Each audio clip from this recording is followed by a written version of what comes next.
anathema, calamity, that which cannot, must not come to pass. A wordless denial, a fleeing God, betrayal, and escape. The pursuit for the final shape.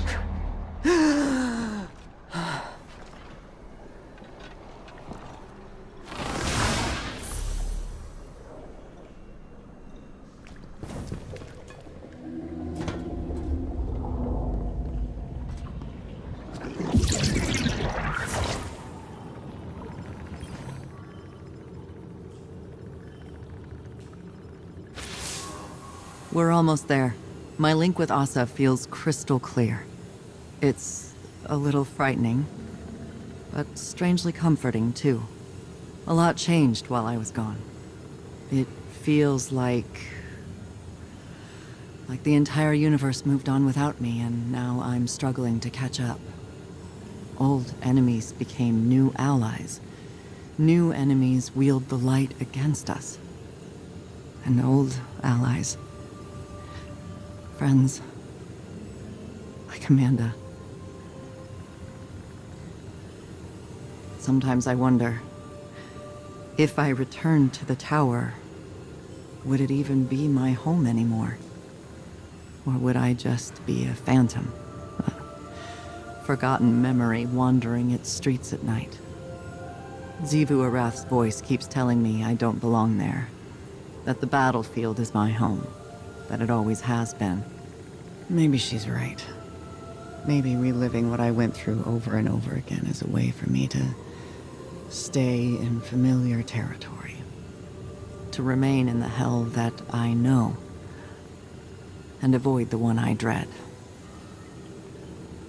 Either way, the mission comes first. I have to see it through to the end, regardless of where I end up when it's done.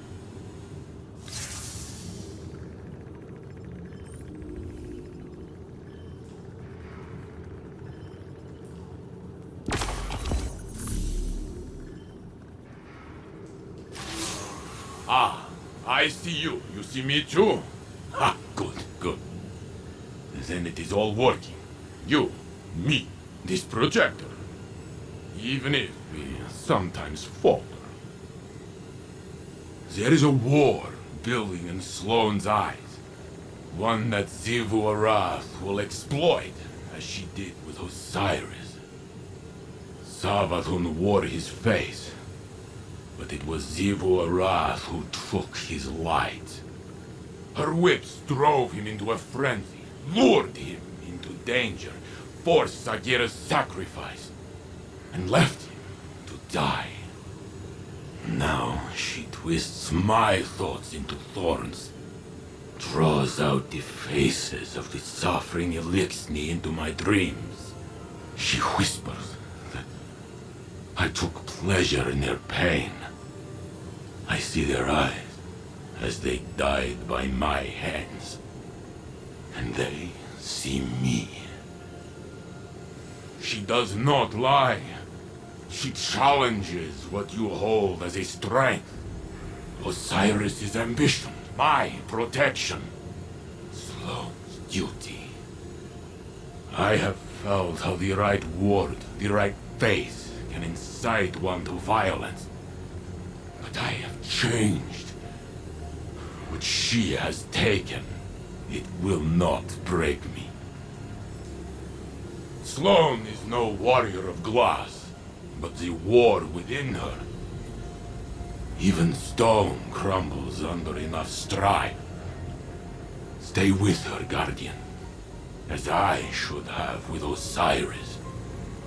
We must offer her what support we are able, even if she does not want it.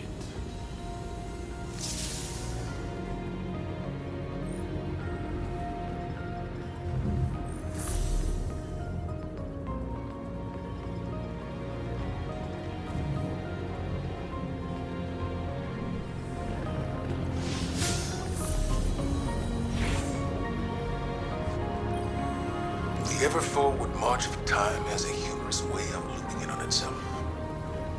Doesn't it? In some ways. A long-lived perspective makes it difficult not to see trends die and resurface. Do you think that's how the witness sees us? Variations of potential, or lack thereof? What's really on your mind?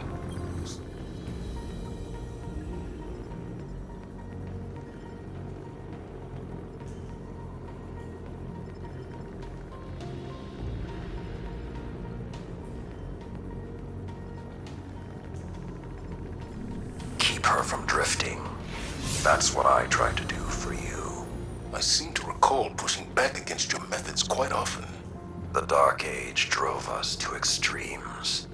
Your style of leadership is more refined than mine. It wasn't long ago that I was your pupil.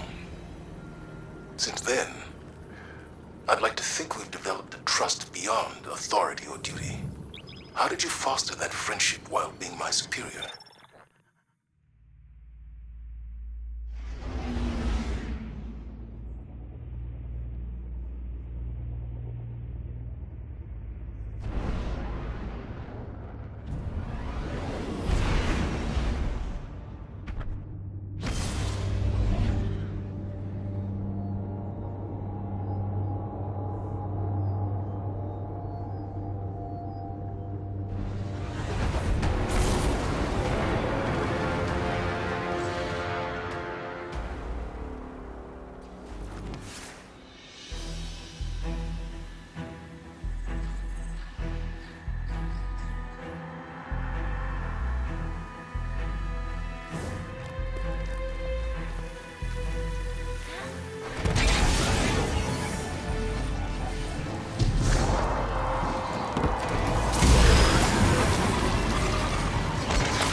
Wait, this looks like a cavern, but it's not.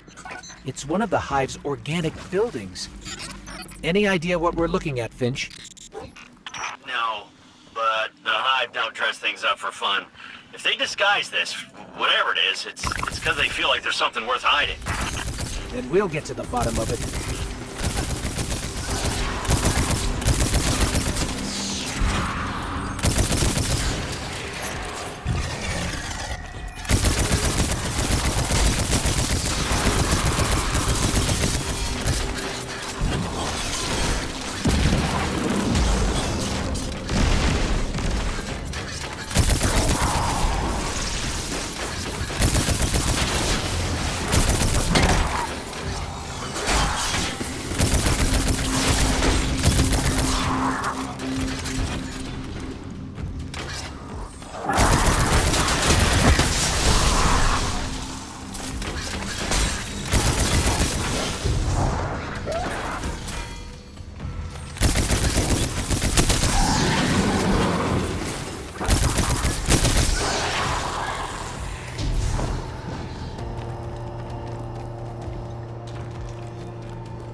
but only for a moment.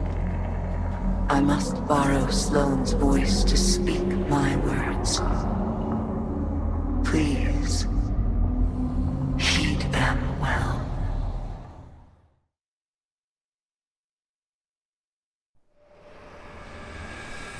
Before you can confront the witness, you must understand it.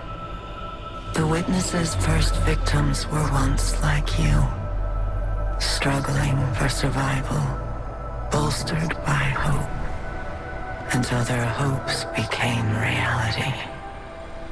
They called it the Gardener, their deity of life. It ushered them into a golden age.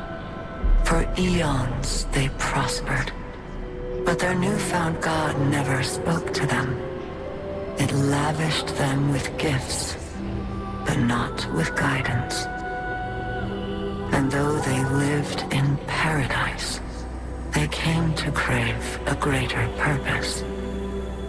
They desired meaning, structure, a winnower, to shape the garden. Their scholars discovered that the Gardener shared a connection with another entity among the stars. They called it the Veil, and when they found it, they arrived to claim it. They already knew much about the light, how it could bend the laws of the universe and create life. But they came to realize that it could bring ruin just as easily. The cosmic events it set in motion could wipe out entire civilizations in a heartbeat, without reason. And so they saw the light, not as a source of prosperity, but of unfettered chaos. By studying the Veil, they came to know the darkness. A power that was shaped by thought and consciousness. And in the darkness, they found the means to carve away the chaos of existence, to calcify it into a final shape, eternal and perfected. They brought the Veil back to the Gardener in an attempt to strengthen their connection. There, they could reshape reality itself. The Gardener would not allow it,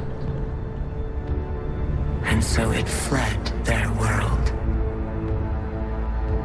But they would not be deterred. Having witnessed the truth in the darkness, they used its binding power to merge themselves into the salvation they craved. Thus began the Witness's pursuit, its campaign to impose meaning on a meaningless universe, one that is nearly at its end.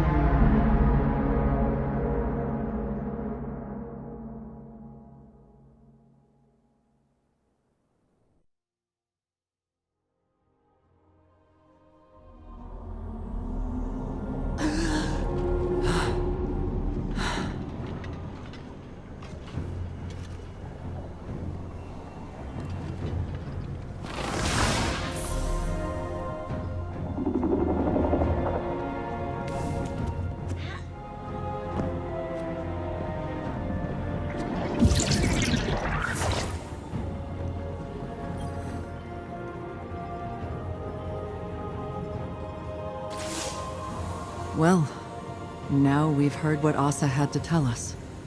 We know our enemy better than ever. To think that it all started with the need for purpose. How that need became an obsession. What bothers me most is how much I understand it. This mission, it's my purpose, my reason for being, my guiding light. Without it, I'm lost. I don't know who I am or what I'm supposed to do. And that lack of direction, it's harder to face than 1,000 battles. I felt the same about my previous mission when I held the line on Titan. And if I'm being honest, it feels like I failed. I survived, but for what reason? What was it all meant to achieve? The only answer I've found is to learn what Asa knows. If I can do that, it will all have been worth it. Our link ended before Asa could explain how to get through the portal. The bond took its toll. But we'll both be ready again soon.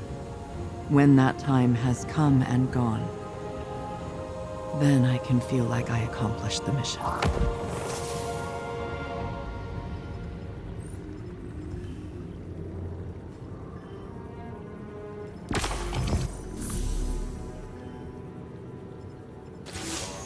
Change of plans. Xivu Arath struck while you were returning from the dive. Hive deception slipped through our guard, and Asa was targeted by a Hive ritual. Xivu Arath's voice tore through the air like a wall of swords.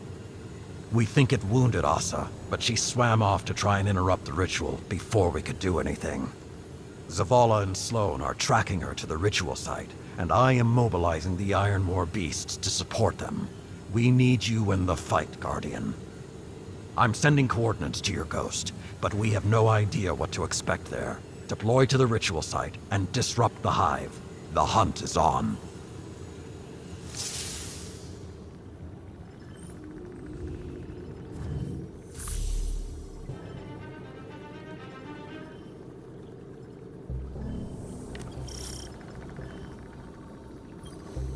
You never did tell me why you trust the Nine so much. Oh, I don't. Not even a little. I trust Orin. Orin. Long story. The short of it is, I may have had a feeling or two for somebody a long time ago. Somebody that lost themselves along the way.